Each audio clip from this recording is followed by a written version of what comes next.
Welcome back. My guest tonight is a longtime Washington, D.C. news anchor. She also recently served on the International Broadcasting Advisory Board appointed by President Biden. That is until recently. Let's talk about why she's here tonight. Kathleen Matthews is up late with me tonight here on the Final Five. Kathleen, it's good to see you. Thanks for joining us tonight.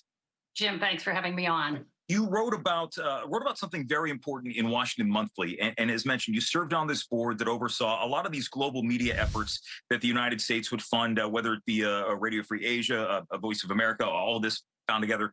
You were forced off that board, and we've seen a lot of talk about VOA and these other international media agencies. You think this is something Congress should get involved with? Definitely. We have had decades since the end of World War II of the United States actually using international media to spread our influence around the world. We've shown the world what a free press looks like. And this took the form right after World War II with Voice of America. After the Cold War, or during the Cold War, it was Radio Free Europe. During the Cuba crisis, it was Cuba Broadcasting, later Radio Free Asia after Tiananmen Square, and after 9/11, it was Middle East Broadcasting. All of these networks are in an ecosystem that are overseen by an independent agency outside of the State Department so that they would not be seen as propaganda.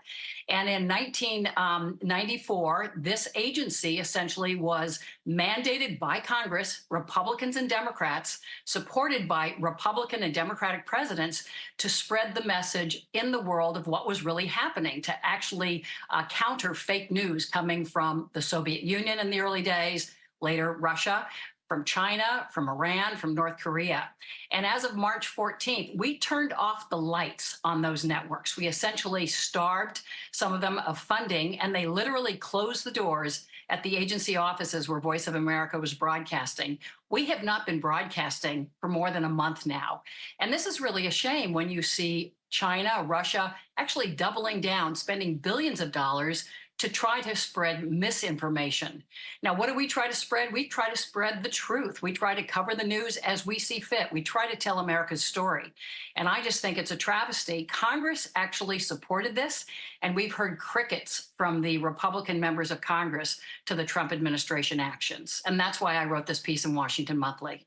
There have been obviously a lot of agencies, a lot of institutions in D.C. and the federal government that have been thrown by the wayside during these cuts by the so-called Department of Government Efficiency. When the White House was asked about Voice of America and these other agencies, they were dismissed as propaganda mills. That seems to be as Caroline Leavitt referred to it, and other people in the administration. So how do you counteract that? I mean, what is if that's not going to spread the United States message? What does?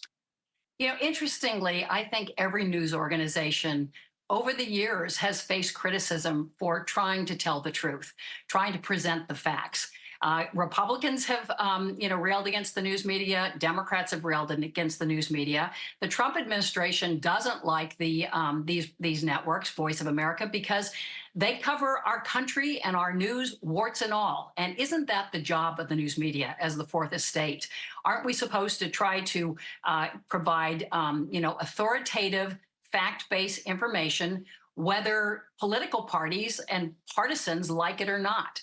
I think this is a broader issue of the freedom of the press protected by our First Amendment. I think a lot of news organizations are facing these kinds of pressures, and it's not unique to the Trump administration. Other administrations criticize the news media when they don't like a story, but it's our job actually to prevail and try to get the news out. And one of the things I think just really that catches me off guard, and I know it has caught you off guard as you lay out on this piece, is that one of the people calling the shots in this is also a former news anchor, Carrie Lake, who also did a foray into politics, such as yourself. As somebody, we are in these positions here. We're in a position of trust in the community. We try to uphold what the people before us did, and it seems like this is sort of just setting the house on fire for the sake of the smoke. What I'm hoping is that these lawsuits will move forward. And so we had a great ruling this week on behalf of Voice of America, Cuba Broadcasting, Middle East Broadcasting, and Radio Free Asia. I'm hoping that they will move forward, that will turn on the lights again, that will start to broadcast once again. And I will, granted, there are things we could do to improve these networks. They were started decades ago. There are remnants of old technology that we could get rid of. There are ways they could become more efficient. In some ways, maybe the best way for them to broadcast is on things like Snapchat and Facebook. All of that is a process, and I wish that Kari Lake, as a broadcaster, would work with us and the International Broadcasting Board that was created by Congress in 2021 to be the firewall between political influence and these networks, and would work with us to make them even better for the future. Kathleen's piece is in Washington Monthly. We'll push out a link to the piece. Kathleen, a pleasure. Good to see you again. Great to see you too. Thank you so much for the time. And the Final Five is back after this.